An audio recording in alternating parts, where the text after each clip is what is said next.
All right, everybody, we're gonna go ahead and get started. We're just after 1 now.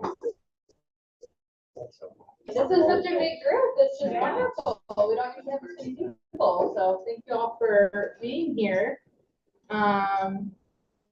Those online, let us know if you can't hear us or anything.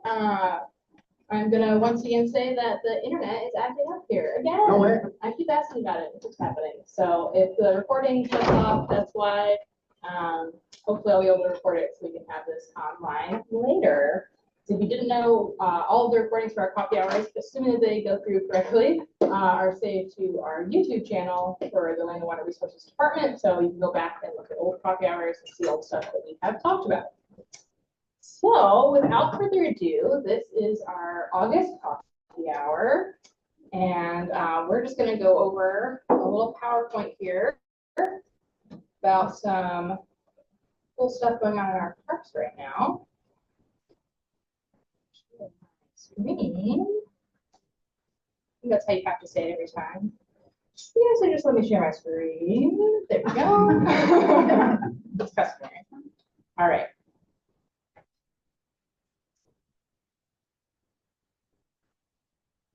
As always, we will have time at the end for open discussion and questions, but if you have any questions as we go, please feel free to jump in. And please eat the snacks that we've brought. You guys are always so modest. Please go eat more. You can get whenever. It's okay if we're talking. Go grab some. So, that is my section. There we go. All right. We have a rusty patch bone will be exciting to start off our day. This was on my shirt. This was at Silverwood County Parks just last week. I think it was probably towards the end of its life. It was moving very slowly, so I just sort of set it onto a leaf nearby. And then the picture to the right is a lovely one that Shane took. The monarch at very nice.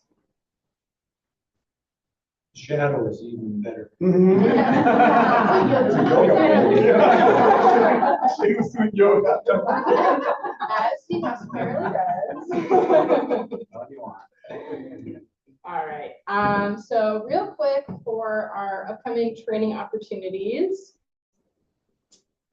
we have our next prescribed fire training coming up on December, all-day training to get everyone a certification with prescribed fire. So if you have already taken that with us last year, or if you have taken an equivalent certification like 130, 190, or the previous DNR Ralph Shepard class, you're good. You don't need to take it again. But if you haven't taken it and you do want to burn with us with prescribed fire, or if you know someone else who does, that's where you're going to take it. There will be another one in February because they're filling up all too quickly. So there will be another one in the future. And then we are now doing half-day refreshers. So for those who have already taken the training, just to kind of have a reminder of the hands-on aspects of prescribed fire, we're going to be doing those in mid to late February. So there'll be 2 of those offered. They're not up for signing up yet, but they will be soon. So that'll be for those who have already taken the baseline training, and it's just a yearly refresher. So appreciate it. Yeah. I can't remember. Does that allow us to do brush pile burning when there's no snow cover? Great question. We were talking about this a little bit earlier. I think there's a couple emails that were sent out that the wording might have been a little confusing. So I believe how we have it now is that if you're going to do brush piles outside of the usual snow conditions and stuff, you need to have our prescribed fire training and our brush pile class. Is that correct? Right. Okay. Which I know you and a couple others are potentially interested in. So we will talk about having that as well. But yes, you should take both. So if you're going to do brush piles outside of the regular restrictions, then this is a good class to take. So. And what about, how does that work with air quality alert days? Those are covered in the brush pile checklist. So you don't want to have air quality alerts occurring while you're burning brush piles. This is part of the standard. process. Okay, great, thanks. Yeah, I think that would be the case regardless. Yes. And then I just put it on our calendar, but it's not under impact yet, but our next certified land steward training will be in January on, I think it's the 22nd is what we're looking at. So, obviously you are all land stewards, that's why you're here, but if you know someone who isn't, go ahead and let them know that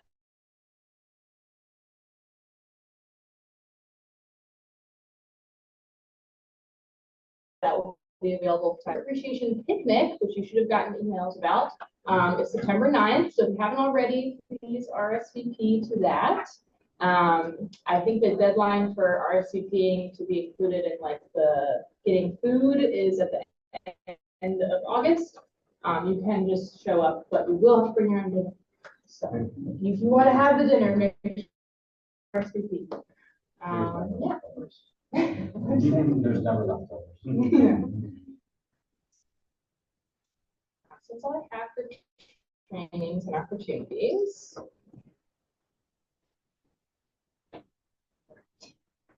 So our next, let's see, Land Steward Workdays. I try to keep up with these. As always, let me know if there's something on there that should be that I'm missing. Tomorrow, there's one of the Pheasant Branch Workdays, Weed Warrior Workdays. And then we've got a lot coming up at Schumacher, led by John. And we've got a lot coming up at Lower Mud Lake, led by Kathy. And then every Tuesday at Donald, there's a Tuesday Workdays with Chuck. And then it looks like we've got one on Saturday, September 13th at the Remnant Stewart Lake with Jeff. Anyone have anything to add on there that I'm missing? Anyone have any workdays they want to shout out?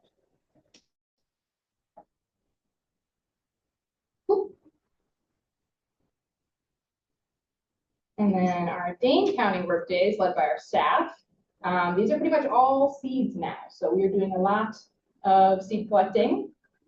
We are still having a regularly scheduled walking iron workdays, which are vegetable restoration, the seed program. I didn't update this. I should say seed program, not invasive weed control. But we will also be collecting seed on those days. We're just collecting seed all the time every year. So walking iron will be next week, and then there's also one at McCarthy next Wednesday. We have a lemon seed collection workday at Yahara Heights next Thursday. That one is almost full, which is amazing. And then after that, into September and October, it's going to be every Tuesday, Wednesday, Thursday, Friday. So in the past, we've done like Tuesdays and Fridays where we have multiple seed collections going on at the same time. This year, we're going to spread it out a little more and instead have 4 days in a row, just one. So there should be one pretty much every day, Tuesday through Friday, September through October. And you also see going into October, we're going to start having seed cleaning work days at Libby on Mondays.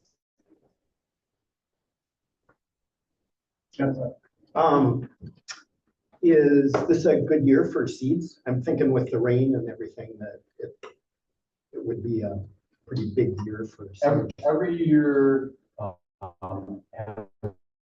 been a pretty good year for us. Okay. It's just that Different kinds of different weather patterns produce different species. Okay. So, for instance, last year we collected basically 0 wild white indigo, and this year you can't walk in the prairie without coming home with you. You know. So it looks like a great year. Cool. You know, the blue stem and pasture thistle are about 14 feet tall this year. So yeah, we've had some excellent growing conditions. All right. Some positive out of the rain. Absolutely. Yeah. All right.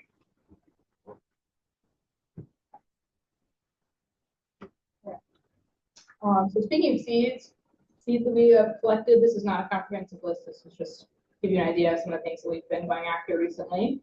We have a ton of golden Alexander. We have a lot of bottle brush grass, and we're actively getting more. We actually got some cream wild indigo, which is really exciting. So we don't have a lot of that. We have some purple meadow rue, northern bed straw, and Canada milkfish is ready. And we'll have a more detailed list of seeds to collect coming up here. All right. Well, gonna jump to this week's spotlight, Anderson Farm Park. So you might remember we once in a while spotlight different efforts in the park system.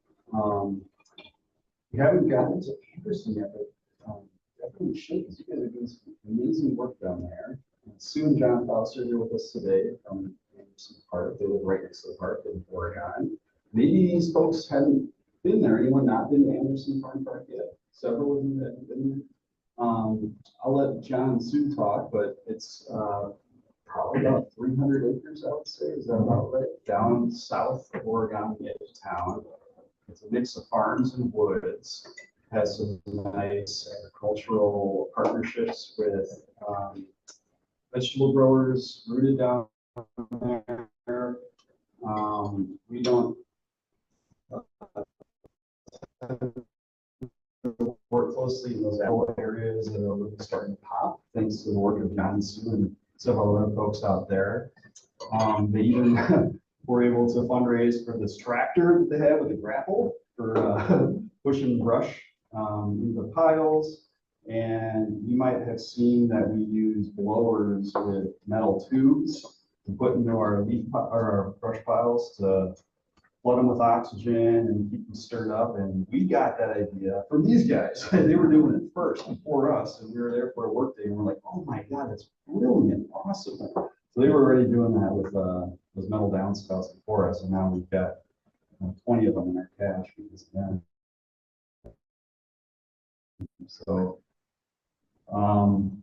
that might be John right there. I don't know if that's you or John on that tractor, but that wood's probably Schultz Woods with buckthorn.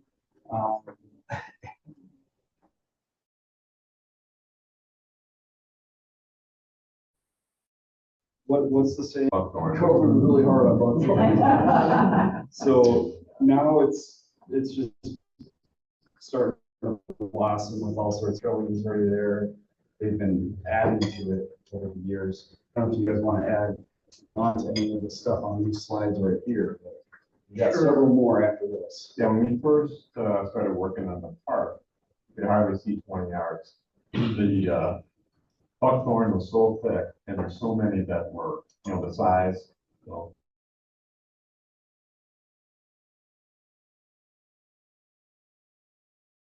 I used a brush cutter and took out all the small ones and sprayed those. That was our start.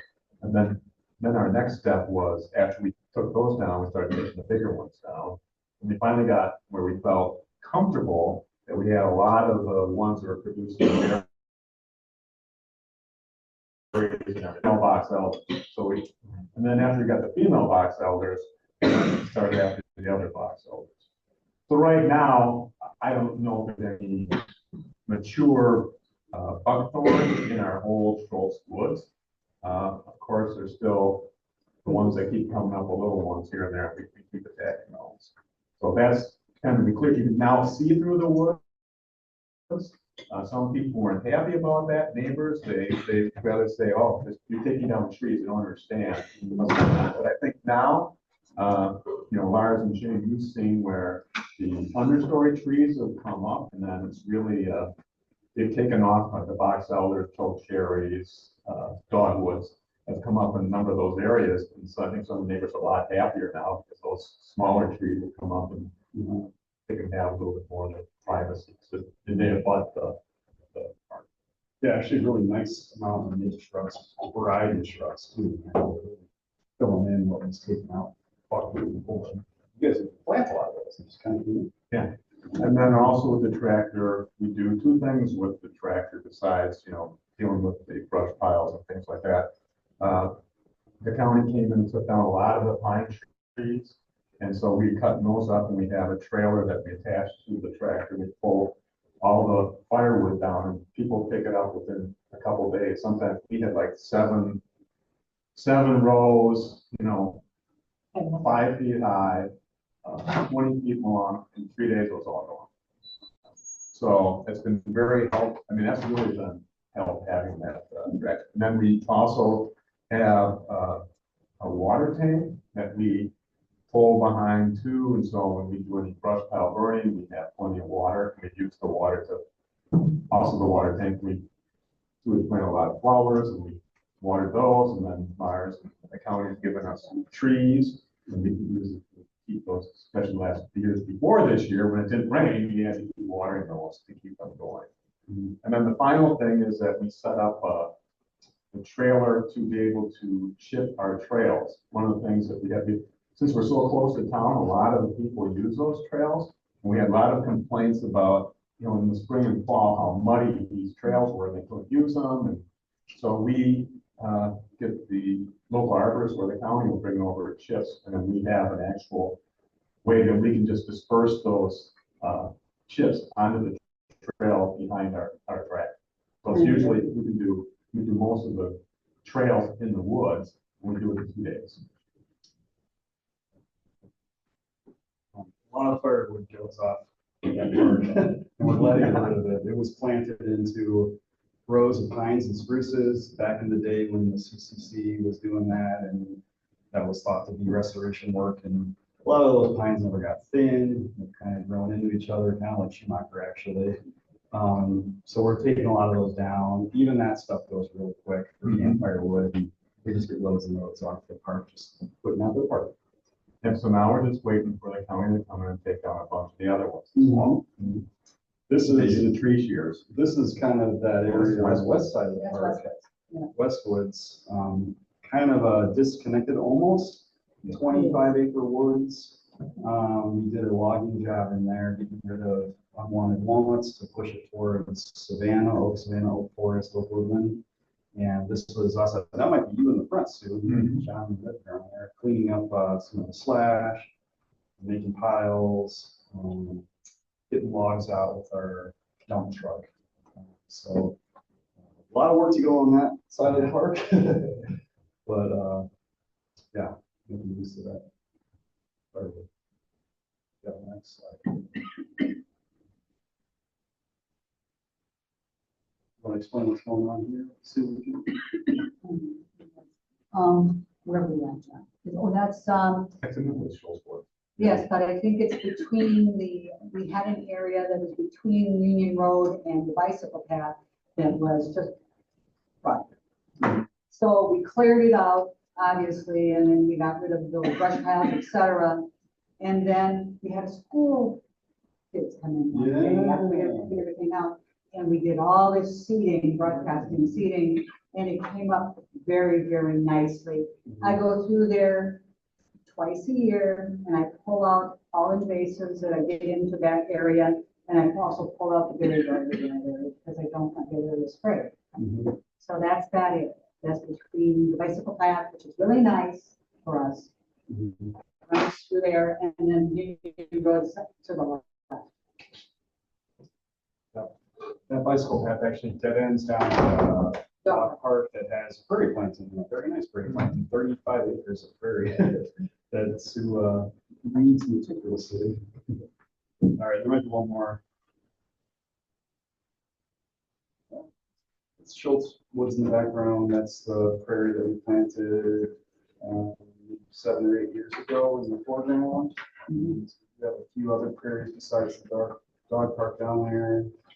Good donor spot for seeds now. One of these joys of doing these restorations is for some years, all these parks are recipients of seed, and then eventually they become donors of seed once those prairies get strong enough. So we planted these together many years ago, and I think now we're donating more seed to the county than you guys are taking in at this point. So Yes. yeah.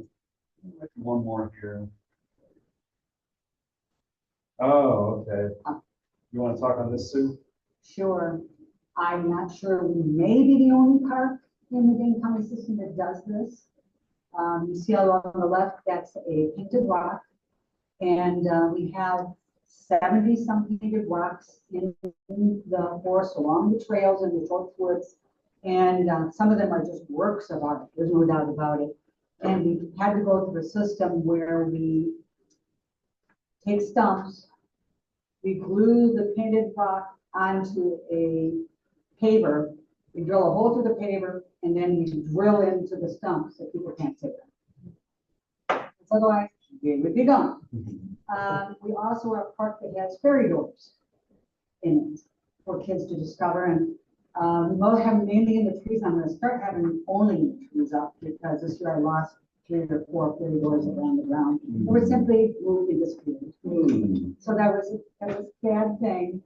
But I get also get the joy because I'll have kids come up to the ones on the ground and go, and they're going to reach, oh, no, no, no, no, fairies are very shy. I'd be really quiet around them. And I'll see kids are like this. And I've had parents stop me and say how much the kids enjoy the fairy doors and the bats, especially the fairy doors. The little kids love it. So that's and then the other ones, how many trees have we planted in, no, we've taken down all the trees, but we've also planted good trees in the forest, 30 to 40, I would say that we planted in the forest now. Oaks and hickories. Oaks, hickories, Hazelnut. hazelnut. There was 2 dogwood we planted. This one was actually purple milkweed, which is listed species, I believe, in Wisconsin. And I know a few other parks are growing it as well. Steward, you have quite the population starting up, so nice healthy pods down in a couple of the pollinator gardens down there. I think Shane and I counted at least a dozen or more in one of the pollinator gardens pods. So very uncommon savanna plant in Wisconsin. A few friends groups, including Anderson, are growing these plants in protected spaces so that we can have a little seed production for other areas. Very important plant. Yeah, the only thing we have problems with, of course, is invasives. And I spend a great deal of time fighting them. I am personally probably the invasive person for our park. And I spend a lot of hours out there probably going after the one called invasives that are just try to take over.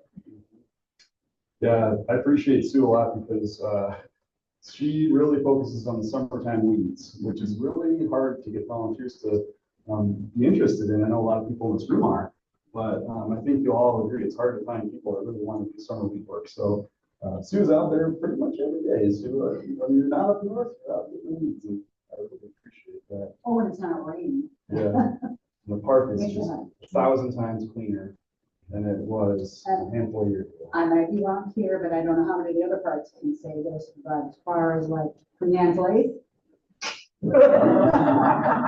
gone. Yeah, And we had a lot of it to begin with, spick and and span. we were told we could not get rid of it. Yeah. We'll see. So do you all, I can't remember now, do you have regular work days in the winter time or? Yeah. A second Saturday. Second Saturday. Second Saturday of the month, starting 8 o'clock in the parking lot at the Measles Woods, and work for a couple hours, 2 or 3 hours. Okay. And then, of course, I take anybody anytime they can contact me. Yeah. I have very little help. I have like one person who helps me, if I'm lucky, once a week. How well are your work days attended? Not well. Not well. Not well. Not even in the winter time? No, just a few group, 4 people. When there's sometimes we with the Boy Scouts, it's probably twice a year the Boy Scouts come out and help. And then when we say there's seed collection, you'll get more people to come help. But generally, if it's not seed collection, there's not many people that show up. You can't get many people who want to trump like pulling sticky weed or doing other stuff. I mean, it's nasty work. And we'll get a little more in the winter when there's when we're cutting up woods. Well, sometimes we get 8, 9 people. We Generally, it's can like a core of 6. advertise those better if you would like. Send me an email reminder. I can make sure that they're more spread around. Yeah. We don't get much. We do have seed collection or 2 at Anderson this fall that one hosts. And then we usually do 1 tree and brush in the workday. We tend to do it towards the end of the winter. For whatever reason, that's not a tradition. Like end of February is typically when we go there. So we'll have good turnout for those days. Yes, very good. Encourage everyone to come check it out. It's a beautiful park to come a long way. Other questions for Sue and John at all about the work they do with volunteers or the park itself? What's a fairy door? We don't have the picture up there, do No. I sent you that picture. I got a lot of pictures. They basically, you put them onto a tree, we're very careful what trees we put them on, we don't put them into oaks or anything like that, and he drills in the trees that we want with wooden pegs. And then what they are is, they look like little doors, you know, like some, like with flowers or something with a little ledge on, and the fairies live behind that door on the tree. And there's a few, like for instance, one where it looks like a little window with some flowers, and there's actually a fairy sitting on the ledge with a little rope ladder going down. And because the kids were asking, where are the fairies? So I started buying fairy doors that had some fairies in them. You know, peeking out the door and stuff like that. And the kids love it. Actually, some of the adults love it because they try and find where they are. Because I've only found 15 of them. I know there's many. So they're after the rest. Other questions for Steve and Jen? Well, thank you both for coming today, and thank you for all the work you're doing at Anderson. It's really, really looking awesome down there. I just did some treatment recently and was just remarking it, how much it's improved since you guys have been involved in it. So we'll keep working together. Yeah. We'll try as long as our health holds out. His leg.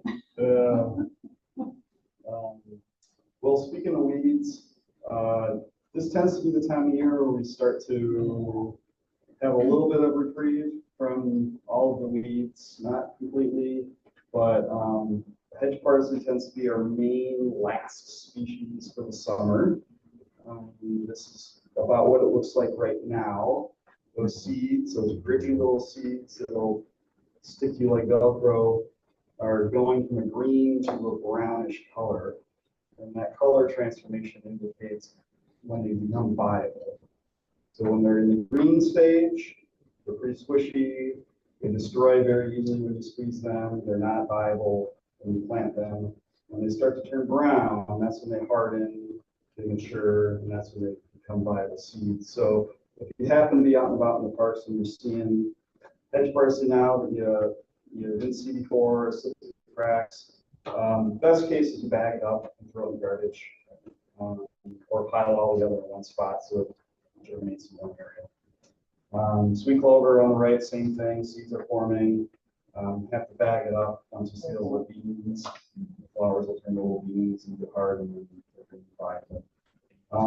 But this is a great time of year to catch a little bit of a breath, reflect on your accomplishments with the weeds. Hopefully you all were able to sweep through your parks. I think you all did because we've been talking all summer. And get most of what you could find out of there. And then we transition into sort of brush treatment work in the fall. That's what the crew is doing, our summer LTEs. Summer crew has started to do recently. While there are really not a lot of weeds left, there are brush resprouts that we can treat this time of year. Could we have treated them earlier in the year? Absolutely. But they take a lower priority underneath weeds that are going to be setting seed and dropping that seed into the ground earlier in the season. Brush resprouts, they probably won't even form berries this year. They probably won't form seeds this year. They'll get about this tall. They can wait until this time of year when everything else is taken care of. Then we kind of move on to the brush resprouts. If you don't have any weeds to work on in your park, you can do brush resprouts all summer long, all winter too. But that's just not the luxury that we all have. So, comments on this one? Questions? Does anybody else have any problems they're having in Anderson with blackberries and black raspberries? They're taking over. Yeah. We are going to battle them this fall like crazy. Foliar or stump? Lars. Foliar.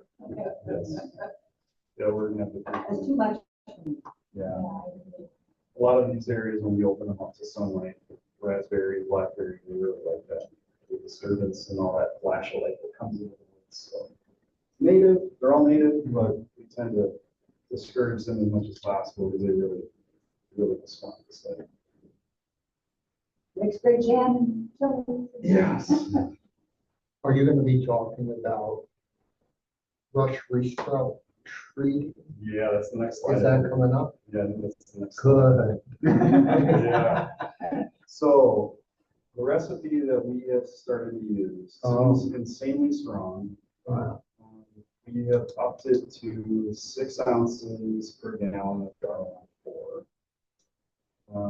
Not the stump mix that you can get in our Libby Road shed. It is a pure squeeze bottle, Foliar herbicide, capitant, that has a 32-ounce squeeze bottle of Garlon, or a lot of other herbicides. But Garlon in the squeeze bottle should be used at 6 ounces per gallon, plus a quarter teaspoon of S-Sport per gallon, plus your MSO at a quarter ounce or a half ounce.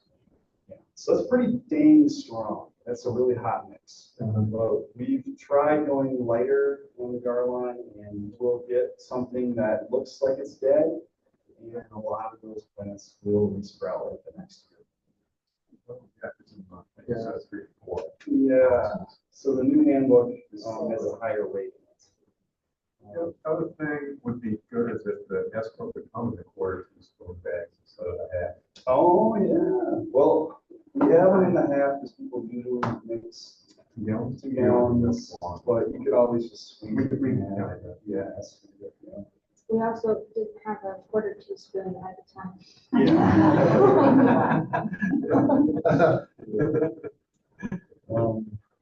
Yeah, these buckthorn is really hard to kill. There just doesn't seem to be a great herbicide that really knocks it down, so we can combine these two.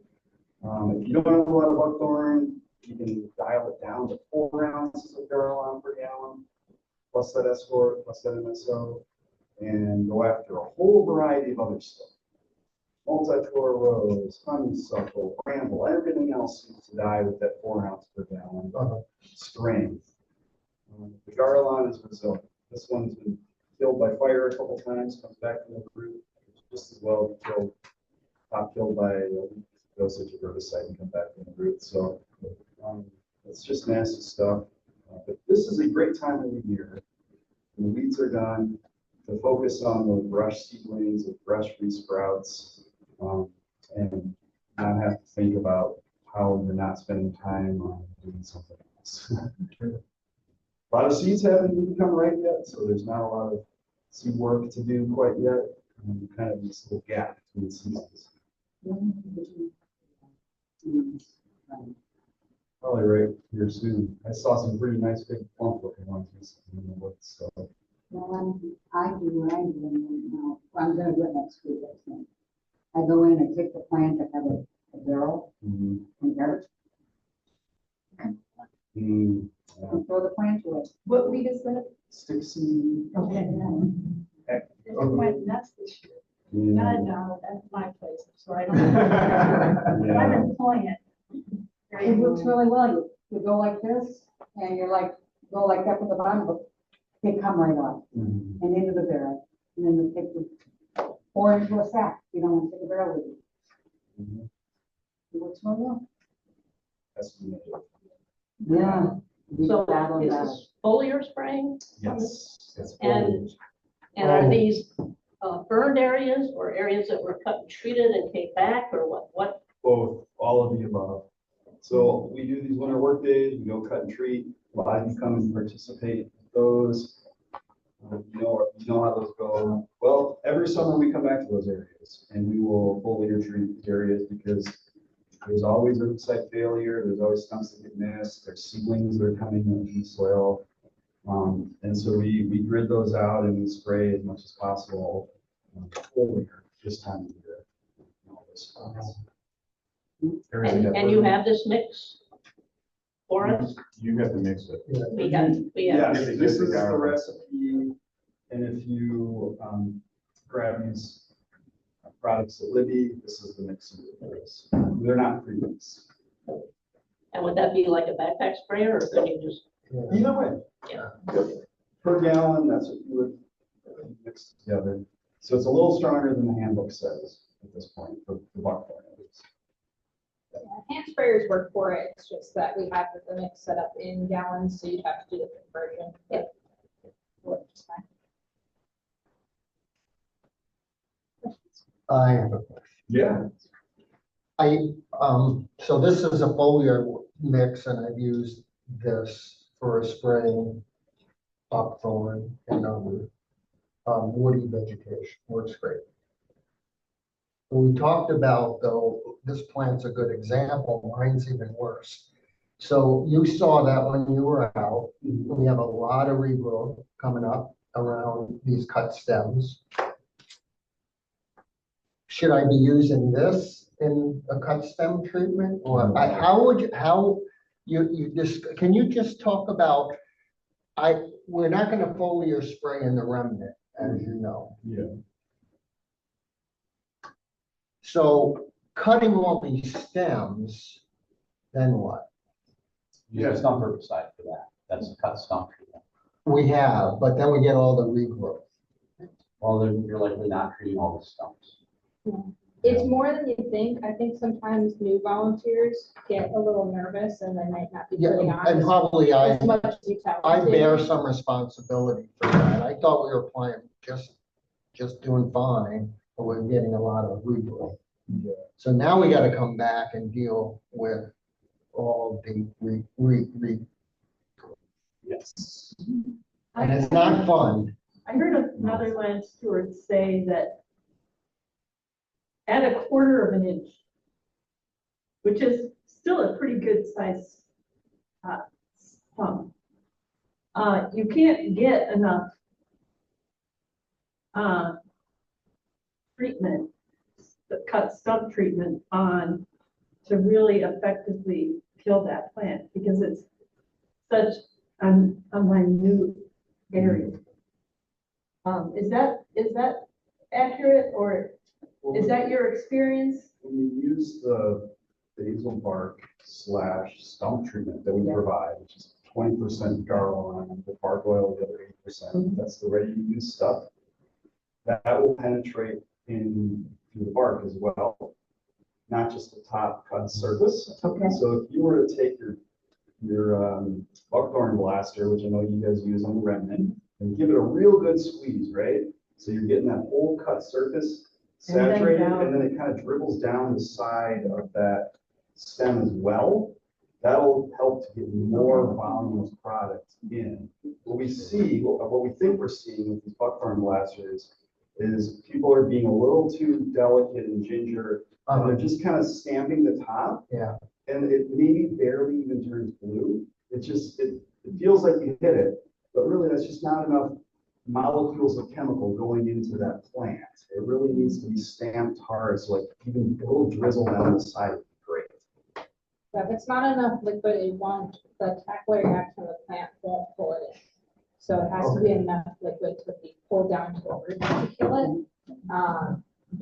And I've noticed this as well with hand sprayers. Sometimes when we have like big groups of volunteers, like some corporate group, and you just tell them like, yeah, spray the stump. Make sure you make at least a ring around the outside of the stump, or you cover the stump with the herbicide. And I come back to this stump and it's like spritzes of blue.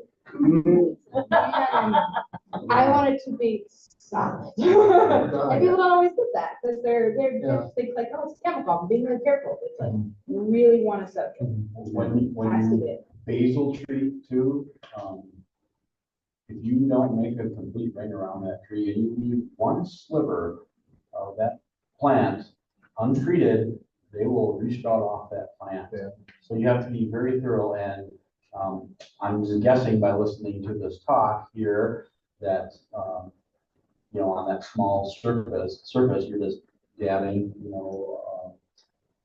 dabbing the plant. If the plant's even a little bigger, right, you're not getting it on the outside either. Maybe you're just stamping the plant itself. It's the plant takes up the chemical not in the center. It's always on. Yeah, it's on the cadmium side. Yeah. That with the group, with the goat squad, that works fine. I don't think putting enough down. But now I feel like we've made things worse for ourselves because we have 6, 7, 8 stems coming up, and they're really tiny. Yeah. Now what? I think the same treatment would work for it. It's just that, now you have to make sure that herbicide coats each of those 8 stems really well. So you could do the same thing again, but it's got to really coat it this time. Squeeze. But I've been trying to those, sounded like it's a good idea, but I've been trying to get down really close to the ground level. Yeah, ground level or below, or those, I can get those 6 or 7 will be coming off of one, and get below where they're coming out. Yeah. So you're to the one. Yeah, and I got a pretty good stem. It's like almost a root collar. No, Yeah, that's better. Yeah, we try to do that for sure, but, oh, okay. Shane, do you mean, you just even a tiny part, on the stump or on the bark if you're treating the bark? Yeah, Or both? both, like if you're Okay. not treating the top, and you only do 3/4 of Okay, I think ambient. that's- Either that or the basal treatment, both, you gotta make sure the whole. Using a sprayer, like either a hand sprayer or like a backpack for basal barking. If it's really short like this, similar to what Paul's saying with like cutting it, if it's like this multiple stems here, but there's kind of that like central root collar that's like woody, you can just kind of take a couple spritzes and it just kind of coats that whole root collar and all those stems, and that also works really well. So that's what I've done with basal barking before, if you're doing your scrubs like that. So if there's like a bunch of these little stems coming up, you can kind of just hit the whole thing and then like grab a couple sides instead of like cutting every little stem. But that's if you're using a sprayer, like a hand sprayer or a backpack mounted decker.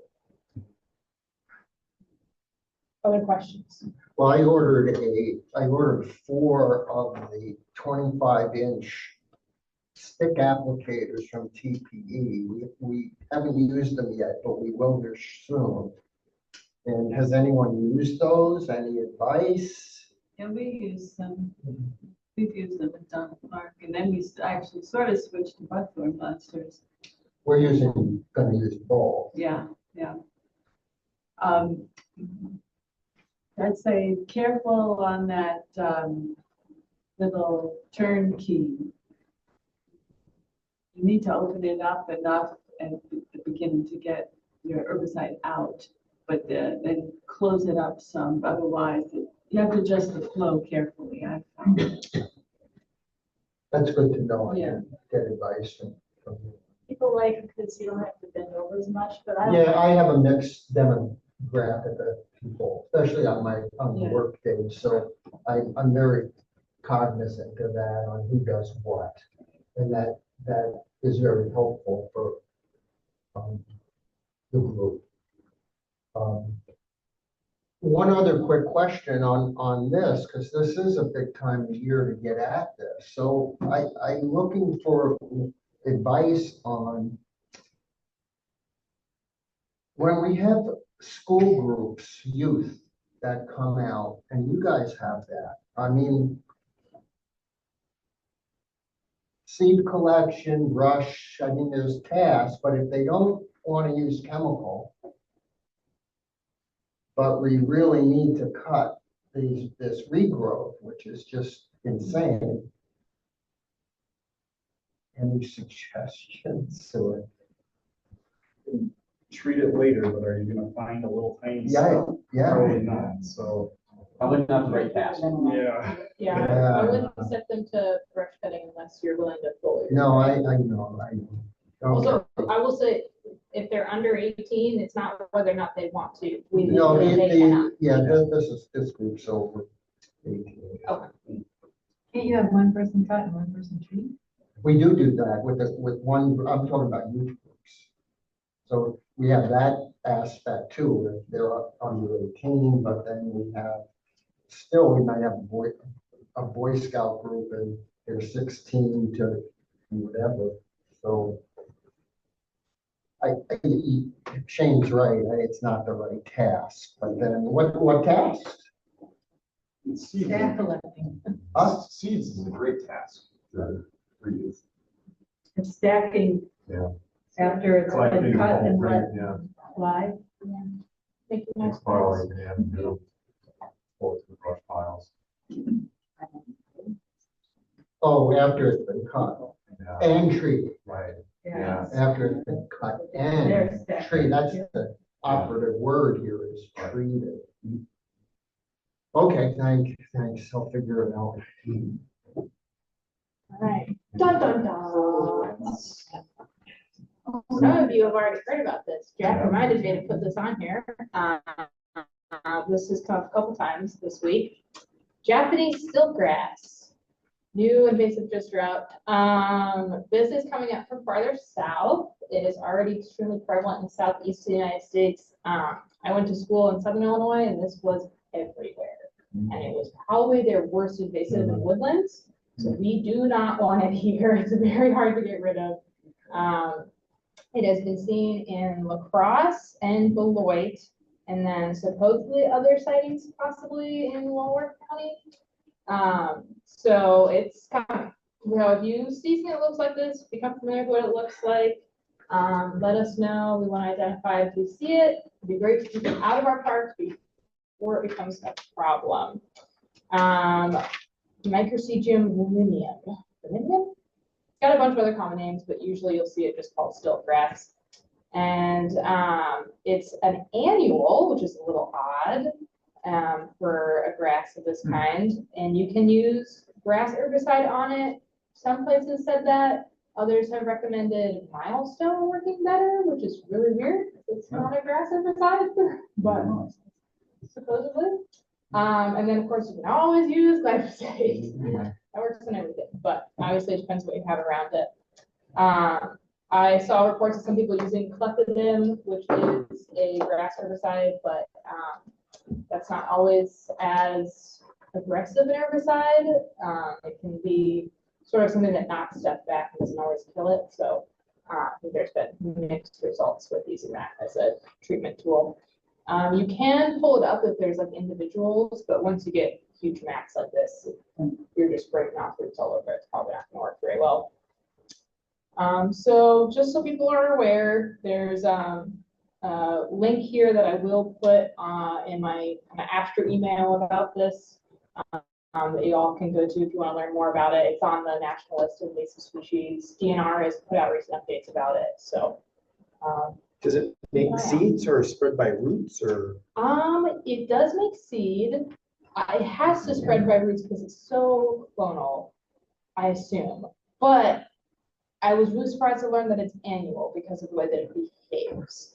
So it's yeah, it's weird. It forms these big like mats that just completely monoculture cover the understory in the woodland, and yet it's annual, which is just kind of unusual for that. So.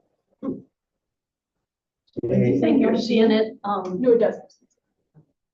Maybe look for that silver midrib is a good Yes. indicator. Yeah, they recommend that on here. Let's see, does it say it here?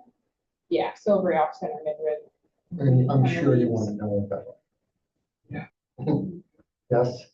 Oh, yeah. Oh, yeah, if you see it, please tell us, send us a picture. Even if you think you see it, you're not sure, send us a picture. Even the narrow one. Yeah, everyone wants to know if you see it, for sure, so. Yeah, it looks very unassuming if you see like one or two on their own. They're just sort of these delicate little cute grasses, but once it forms a big mat like that, it's very obvious. They get to be a few feet tall, but they tend to lay down pretty flat, so they can be kind of inconspicuous. Wonderful. Related matter, I've seen all these articles about the golden oyster mushrooms invading our woodlands. Is that a concern? Well, I mean, there's not much we can do about them. I don't know much about fungus, I'll be real. They're not plants. The mycelia spread throughout the woods, so I don't know how you can destroy them, but I did see one article said, well, maybe you should take out the dead tree that has fungus growing all over it. Well, where are we gonna do that? How are we gonna do that? Spreading spores all over. Yeah, it just seems like another hopeless. And we need our dead trees for other things. Yes. So. So I just thought I'd mention that. Yeah, no, it's a good point. I've heard that too, and I don't know much about mushrooms. I have heard that one's invasive, and so foragers are always like really promoting like eat it because it's invasive, so you can't like over harvest it. But yeah, I haven't heard anything yet about like what's the ecological impact of it.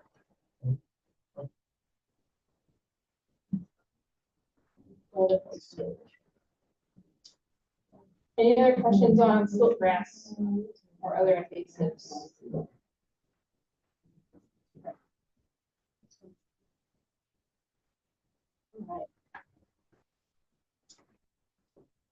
lots of seeds coming right.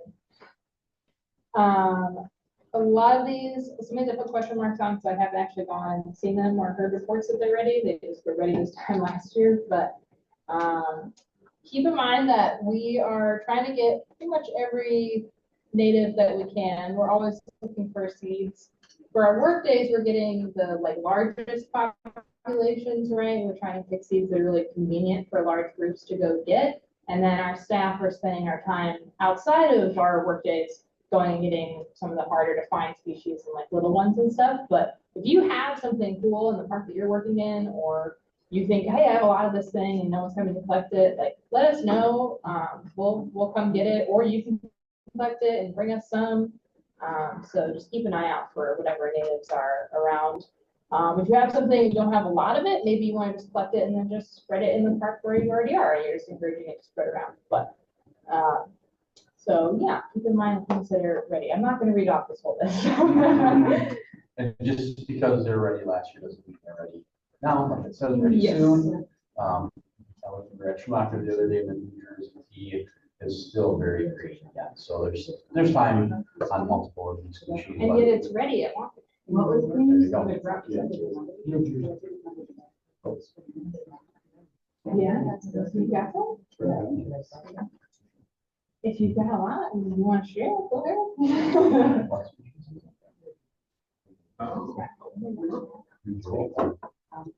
like? Other seed questions, cool seeds, anybody sitting around? You can't eat mayapple, by the way. It tastes pretty good, just don't eat the seeds. They have to be right. They have to be right, yes. Don't eat them if they're underripe. Yeah, the rest of the plants toxic, they're only good for the right. I had some from took it yesterday.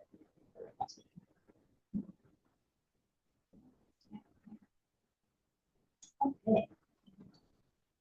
Mary wanted to talk about Eagle Scout projects, which is not something that I know a lot about, but it looks like they're having a lot of success at Steward with some. You want to talk about what's been going on there? Yeah, I started working with this Troop 40 about 5 years ago with stratifying seed in milk cartons. Then they help transplant into pots. And then I've been able to use those plants in places in our park. The Eagle Scout thing is really kind of something I appreciate, but also I think something that we should try to develop some practices around as a group, because they're really wonderful opportunities to let the candidate lead their group. And when the candidate is leading, then the parents, their parents come, their siblings come, and there's a lot of interest from the group, and it just seems to get bigger and bigger. And Eagle projects promote more Eagle projects. So I'll have 3 this year. And I just think I'd like to work with the scouts at the district level to try to improve communication and planning. Because I really think that it would be nice for scouts. I don't see any Mount Horeb scouts coming to Steward Park to work on Eagle Scout projects, but for the most part, they're from Oregon, they're from Middleton, Wanakee. So this is just I'm kind of at the beginning of trying to work with people at the district level to try to get scouts familiar with the seasons of work that we do in Steward and what a scout's role might be, either as a troop or as, an Eagle Scout. I'm trying to get them to become involved in my impact, because I think it's hard to see the promotion or the opportunities if they're not in the system, maybe. So I don't know. I'm trying to put together a potential October meeting with at the district level, with people coming to Steward and learning about stacking brush and what have you. And when I get that firmed up, I'll put something out to folks, so maybe more land stewards can come and start to connect with scouts. Yeah, and it's been good Being a district level of scouts? or- Yeah, yeah. So, I know, is Eagle Scouts, Girl Scouts, and Boy Scouts? well, there isn't Boy Scouts anymore. There's Scouts USA. Okay. So, Scouts USA is open to girls and boys right from the beginning. And Girl Scouts, Jack's had some really good experience with Girl Scouts with his Bluebird Box project. But like this Paige Tierney, young woman,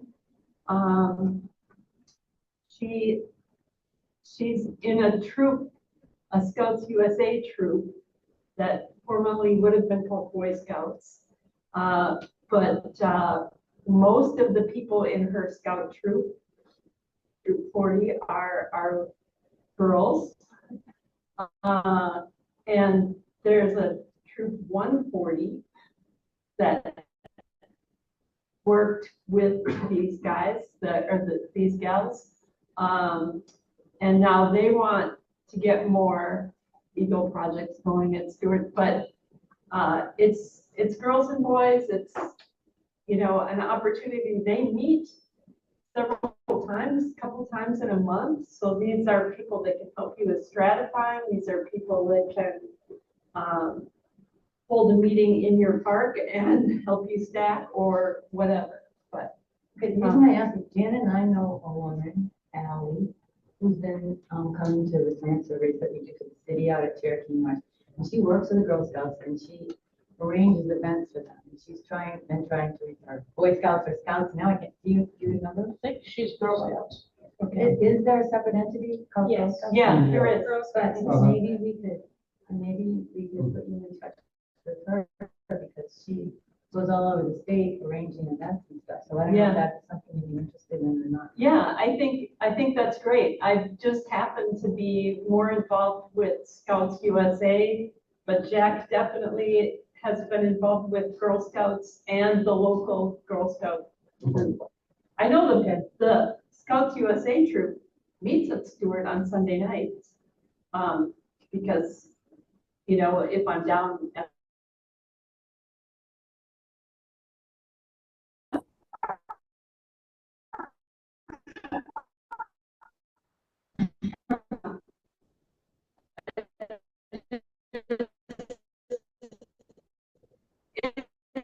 it's cool because our Eagle Scout candidates become Eagle Scouts, and then Eagle Scouts grow up to become Scout leaders, and I think it would be a nice connection to foster because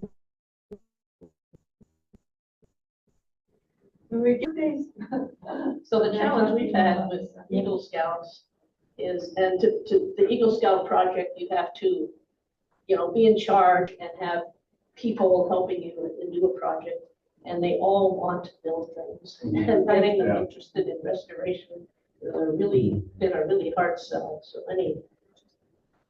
they have to leave with the product, and it also has to have an end point. So Paige's end point was 2 weeks after the planting. These are plants that they grew. 2 weeks after the final planting, and now she's got a definite endpoint. But the problem has been that they want to build Leopold benches. And I don't think, I think Chad might quit if we had one more Leopold. So, yeah, and then I had a student ask me about building bee boxes. I'm like, well, let's talk about what a bee box is, you know? And so this is why, I just think we can somehow figure this out. But yeah, building things, especially those Eagle Scouts that are gonna turn candidates, that are gonna turn 18, you know, in a couple of months. They come with an idea and they can't be super flexible about it. So this is why we need to foster that relationship, I think, at the troop level and maybe have project ideas in advance to present to them. yeah, Be ready. yeah, and have their leaders kind of help guide them to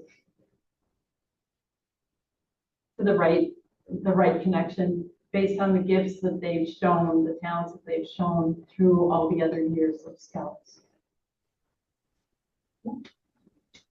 Mary. Other questions or thoughts about Scouts?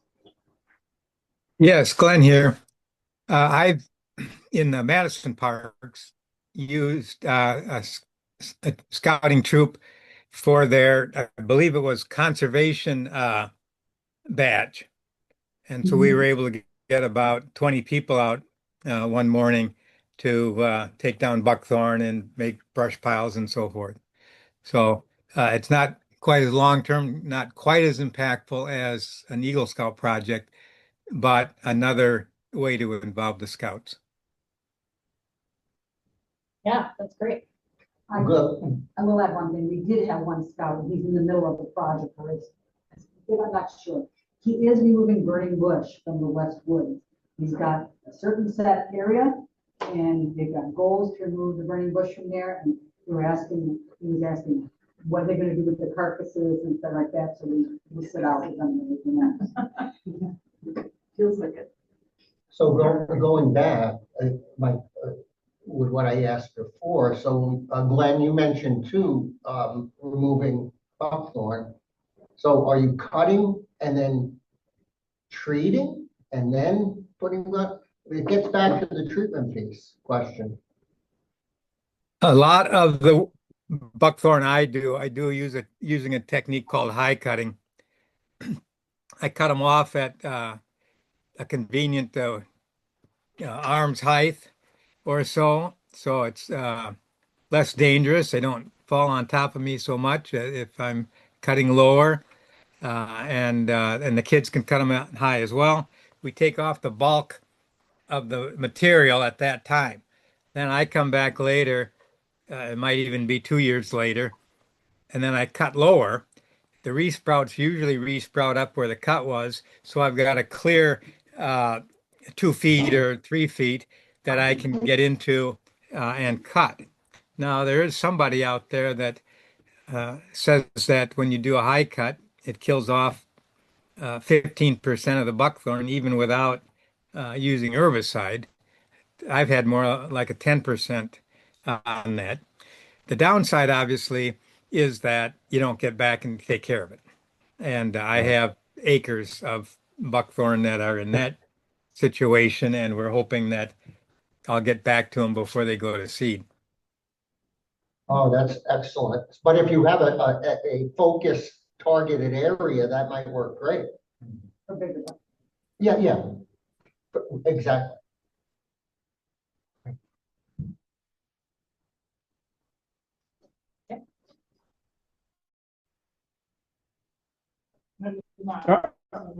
Don here. I got my experience with the high cut is, as Glenn was saying, you have to have a target area and you really got to work at it.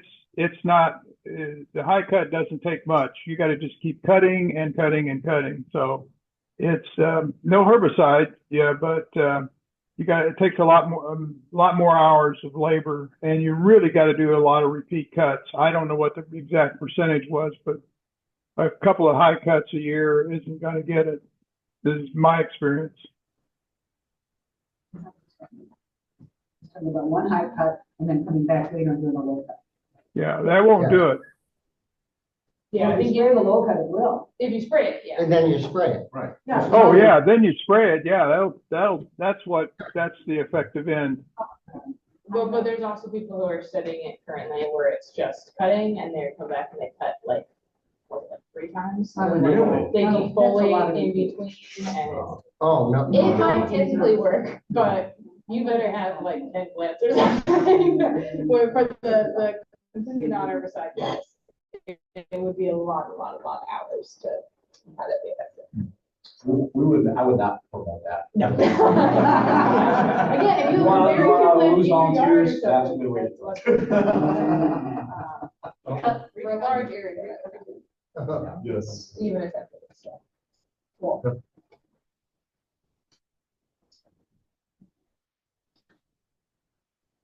Okay, that's all I have for PowerPoint. Here, I can remember how to do that.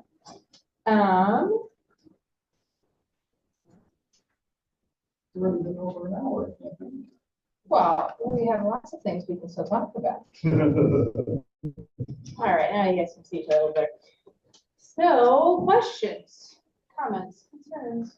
Ragweed. Oh, ragweed? Yes. What about ragweed?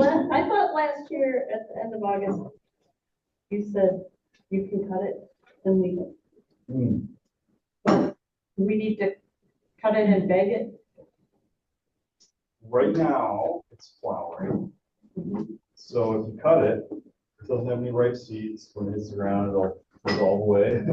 And no viable seeds will be produced Okay. from that plant. Not that you don't have seeds in the soil. Aside from that, like ragweed is a native, it's an annual, it's all over the place.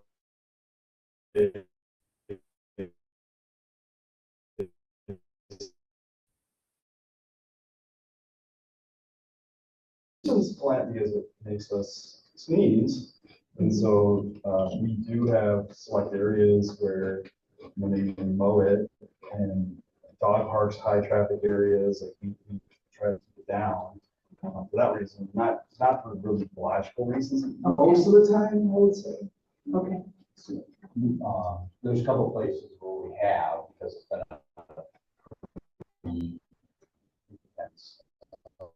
infestation. Goes away for a few years back.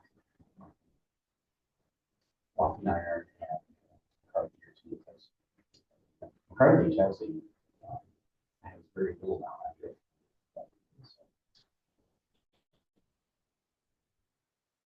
We more what's convenient. Sometimes I can't tell when things are flowering and when they're seeded. Ragweed, as long as if you can squish that seed, you can get close enough to it without sneezing. Yeah, so it has those flowers that come up off the Yeah. spike and shake them and all that pollen comes out, right? Yeah.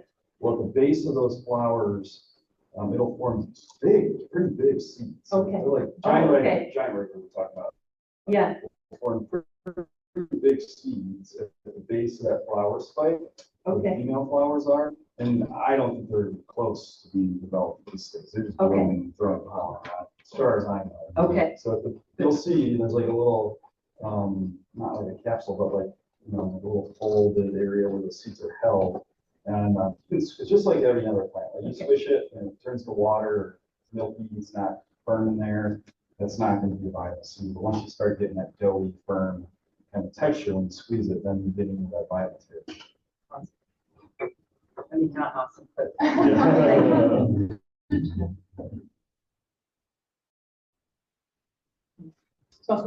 Yeah.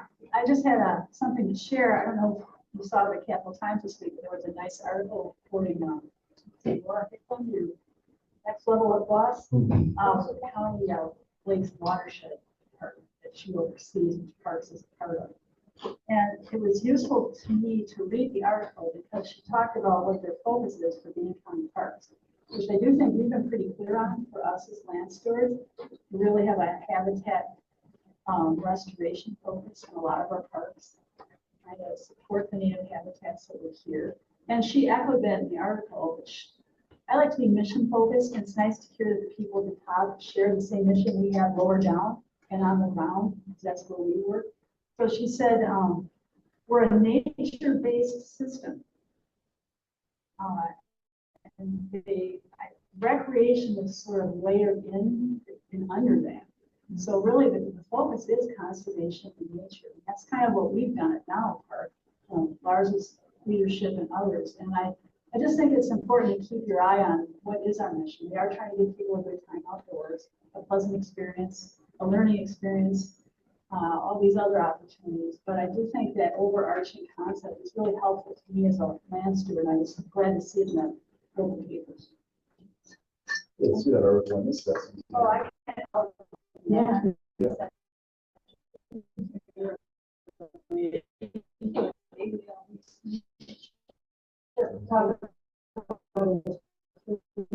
What we're doing in Anderson Park, and I have to order in next week. We had suggestions. We put out this. We really would love to know what the trees are. So we're ordering 18 signs of the various species of trees in our park with the stakes and go by. So people can switch them along. There is such a thing. And You gotta dig them out. you gotta dig them out. So yeah, so it's a lot of work from the time. So anyway, so people we're gonna put in the high cut very as much as we can next to the trees that to identify. Okay, and I'll give all the data on the trees. Oh, I'm glad somebody asked for that. I like that. Yes. Yeah. I was just gonna go back to the herbicide stick applicators. I found that most people use synthetic applicators in them. And I found using a natural lamb's wool applicator, you don't get the dripping. I think the TPE sticks now are. I think, Yes. They're like a wall. but you know, the synthetic is too, but the backing on it is what allows the herbicide to drip through, where the leather Thank you. absorbs it and it doesn't. I'm talking. You can get those at Home Depot. They come in 4x10. So it's leather, but also the wool on it. It's actual lamb's wool applicator they use for doing hardwood floors. Yeah, these are brand new. That's really good to know. I wish I would have brought one in. Yeah, just look at it, because I know the DNR used them and it was dripping. I said, this is dumb. And I tried to with the lamb's wool, and I never adjust. Once I open it up, it just stays open and I don't get the dripping. And it's really good. It's durable. It's much more durable than the synthetic ones. And how The big stick or the buckthorn blaster with that? The herbicide stick. The buckthorn blaster has that sponge thing that rips off. I gotta ask, what is a buckthorn blaster? I don't think we have. the applicator stick comes in two sizes, a 25-inch and a bigger, longer one. I went with the 25-inch, smaller, and I just thought it's like a wand. It is, people might have to bend a little, but I will see. I may go to bigger ones too, and we'll see how it works. I like to know that it. I just made mine up. I've got some 4 foot ones and about 2 foot ones. And it's 6 ounces for the little one, and I think 14 ounces for the big one. So the buckthorn blasters are a little handheld, like almost a little squeeze bottle that's like got herbicide in it, and it's got like a stamper on the end. It's like a bingo dog. Like a little sponge to dab buckthorn with, so you're like doing this. I have not. Are you putting the wool on the outside? And then you or can the get inside? these go somewhere else. The wool is on the outside and roll it up, And so the core is 11. And mine are homemade, I think they're 1.5 PVC I used. So a half a pad wound up sticks in there. You made them?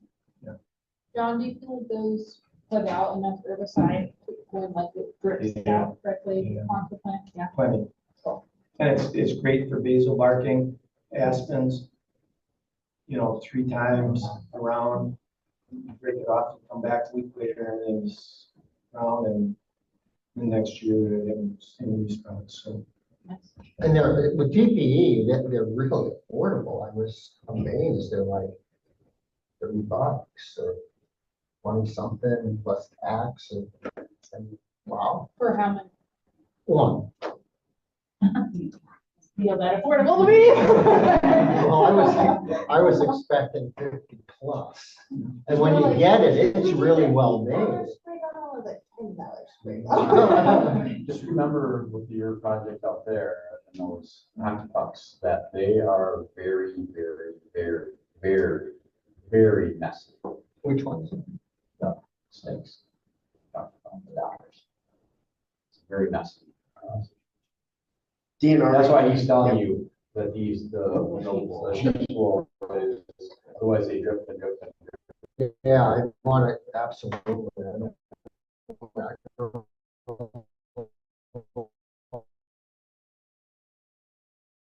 want that.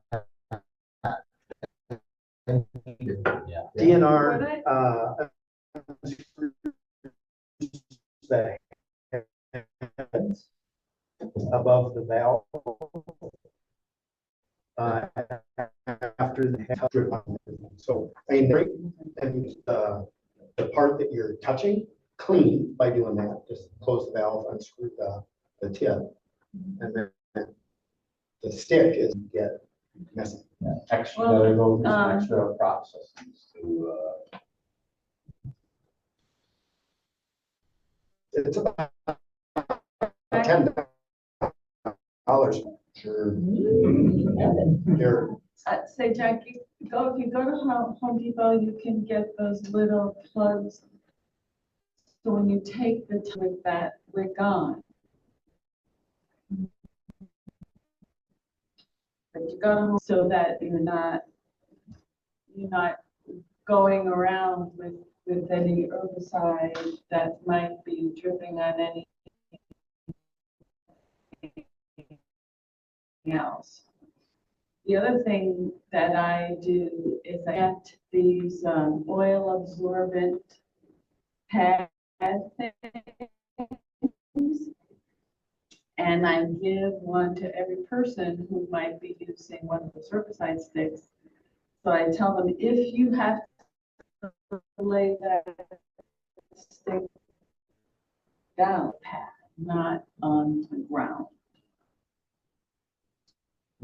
very good. So, Well, I like Shane's advice because we have been very surgical and much more careful, so it'll help me